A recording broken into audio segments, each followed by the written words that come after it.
Fofana Abdulkader, manager général de Diablo et président délégué du CSLA de Boaké et président de l'Union des centres de formation de football de la Rwanda. TIFOB. Déjà, l'initiative est venue comment? Bon, faut dire que le TIFOP, c'est le tournoi international de football de Boaké. Voilà. Il faut dire d'abord qu'à la base, j'ai été footballeur. Et donc, quand j'ai arrêté ma carrière aux années 2014-2015, avec des amis, disons un ancien agent des joueurs ivoiriens, voilà, qui me suivait, avec lequel j'ai eu un échange, il m'a dit comme ça, mais vu tes connaissances et autres, pourquoi tu ne pas te lancer dans le management et l'organisation d'événements sportifs, vu que tu as de belles idées. Donc c'est après cet échange-là que j'ai réfléchi aussi à mon niveau, j'ai dit, mais pourquoi pas, c'est une bonne idée. Voilà, et je suis allé me faire former. Je me suis fait former et ensuite j'ai créé ma structure DIAF Group, DIAF qui est Dynamique Ivoirien Abdul Fofana, voilà, groupe.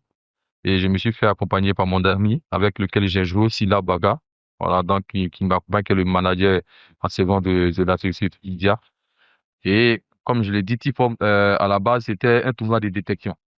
Alors, avec un ami agent des joueurs qui me suivait quand je jouais. Alors, on avait voulu créer ça pour faire un tournoi de détection à Boaké. Et après, on s'est dit, mais pourquoi ne pas pérenniser la chose? Et voilà comment le Multifom est né dans les années, je peux dire, 2017. Voilà, c'est là qu'on appelle la première édition. Donc, le TIFOP, c'est les tournois internationaux de football de poids. Déjà, nous sommes à la septième édition. Qu'est-ce qu'on garde comme souvenir depuis le début jusqu'à aujourd'hui? Il faut se dire que cette édition, c'est pas du jeu. Voilà, il y a eu du chemin, il y a eu un parcours, il y a eu des nuits blanches. Voilà, on est parti de la première édition, aujourd'hui la septième édition. Pour moi, comme je l'ai dit tantôt, c'est un plaisir. C'est un plaisir et puis c'est une satisfaction. Pour moi, le football, c'est ma passion. Le football, c'est ma nourriture préférée. Je vis que pour le football et je rêve que de football. Donc, à chaque fois que j'ai un bout de temps, j'ai mon calepin, c'est des idées novatrices qui arrivent en moi et j'écris. Et c'est moi qui mes propres projets. Et parfois, je me fais accompagner de certains amis, je prends des conseils tout pour essayer d'avoir quelque chose de bon, voilà, sous la main. Donc, pour moi, le TIFOP aujourd'hui, c'est une réussite. Le TIFOP, c'est une référence. En Côte d'Ivoire, c'est une référence dans la zone du centre-nord du pays. Et moi, je suis fier, je suis très heureux du travail que j'abats. Il faut dire que chaque année, le TIFOP a un thème, puisque le TIFOP, c'est un tournoi de jeunes. Voilà, donc on profite du TIFOP pour sensibiliser les jeunes. Et cette année, le thème, c'est une vie de footballeur saine. Voilà, c'est une vie sans stupéfiants. Parce que c'est un fléau aujourd'hui qui fait ravage aujourd'hui dans le football ivoirien. Et pour moi, c'est le temps aujourd'hui de tirer sur la sonnette d'alarme pour que ces jeunes-là comprennent qu'ils peuvent marquer un but sans avoir recours à ces comprimés. Ils peuvent dribbler, ils peuvent faire des centres, ils peuvent faire une belle performance sur le terrain sans avoir recours à ces stupéfiants-là. Moi, c'est là mon problème aujourd'hui. Il faut que ces jeunes-là comprennent que c'est pour leur propre bien. Ils peuvent, ils doivent même pas. Il faut qu'ils travaillent pour arriver au niveau. Le football aujourd'hui, ça demande beaucoup de sacrifices.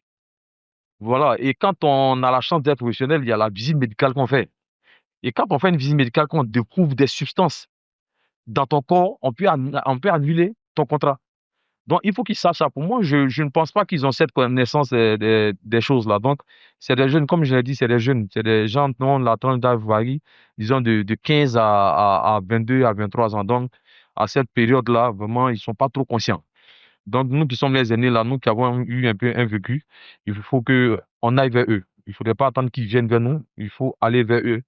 Ouais, les sensibiliser, leur faire comprendre que c'est un danger. Ils peuvent perdre la vie sur le terrain. Voilà. Donc, pour moi, j'ai profité de ce type pour lancer ce message-là. Et je pense que j'aurai gain de cause à la fin de cette édition-là. Je pense qu'on doit sensibiliser au moins 60 à 70% des jeunes pour qu'on ait vraiment un football et un championnat sain. On a trois poules aujourd'hui, disons 12 équipes participent à ces tournois. Quelles sont les attentes?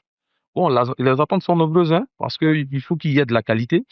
Voilà pourquoi nous avons bataillé avec l'ONS pour qu'on ait ces infrastructures-là. Donc, ça va leur permettre déjà de développer le football et de se lâcher et de montrer vraiment la technique qu'on apprécie avec eux. Moi, je n'en doute pas. Depuis que nous avons lancé le TIFOP, chaque année, on ne fait que découvrir des talents. Donc, pour moi, je n'en doute même pas. Je sais qu'on aura des talents cette année. C'est quoi l'avantage pour un joueur ou une équipe qui participe au titre? Déjà, l'avantage, il se faut connaître. ils se font connaître et ils ont la possibilité de jouer sur des belles pelouses. Et aussi, ils ont la chance de se faire voir par des recruteurs qui arrivent ou des entraîneurs des clubs locaux ivoiriens. Et ça leur fait encore un plus. Je prends un exemple des gens qui quittent Abidjan pour venir à l'intérieur. C'est comme une aventure pour eux. Donc déjà, l'enfant se prépare mentalement et il arrive dans un cadre où il se fait déjà des amis. Et déjà, il fait face à d'autres équipes. Mine de rien, c'est un championnat. Voilà, c'est un championnat. Donc, pour moi, ça le lance quand même dans le bain avant d'arriver peut-être en club d'ici DH ou de la D3 ou la Ligue 2, la Ligue 1. Ça les prépare déjà à la compétition. Est-ce que vous avez un message particulier à lancer au public de Boaké ou aux amoureux du football ivoirien en général? Bon, mon message, c'est déjà à la population de Boaké, je leur dis merci. Et je profite de l'occasion de vous dire merci au maire de Boaké, monsieur le ministre Amadou Koné, ministre des Transports. Je lui dis merci. Il a été le premier parrain du TIFOM, chose que je ne vais jamais oublier. Voilà, il m'a apporté son aide. Vraiment, je lui dis merci. J'ai dit merci à tous les présidents des clubs de Boaké, le président Issa Diabaté de BFC, le président Adama Keita de Boaké, de l'ASC Boaké, et le président de Espérance, M. Diabaté Lamine, et c'est le président des clubs de DH et DTC. Vraiment, je dis merci à tout le monde. Et j'ai dit merci aussi à tous les centres de formation. Ils m'accompagnent depuis le début aujourd'hui. Et j'ai dit merci aussi à mon équipe Diablo qui m'accompagne. Merci à tous ces jeunes-là, vraiment, qui sont dévoués à la cause, qui viennent m'aider pendant l'organisation du TIFOP. En tout cas, c'est un grand merci que je lance à la population de Boaké. Et puis encore, je les attends à la 7e édition. À la 6e édition, ils étaient là, sont venus sur tous les terrains. Et encore, je les attends parce que c'est une population vraiment qui aime le football et le bon football. Vraiment, je tiens aussi à dire merci aux parrains. Voilà, le DG de l'AGN, M. Fabrice Koulibaly, qui n'a pas hésité. Nous lui avons proposé le projet. Il n'a pas hésité vraiment à nous accorder sa faveur. Moi, je lui dis merci. C'est un jeune comme nous. Voilà, il ne nous abandonne pas. Il est avec nous, il nous apporte l'équipe. Vraiment, je lui dis merci.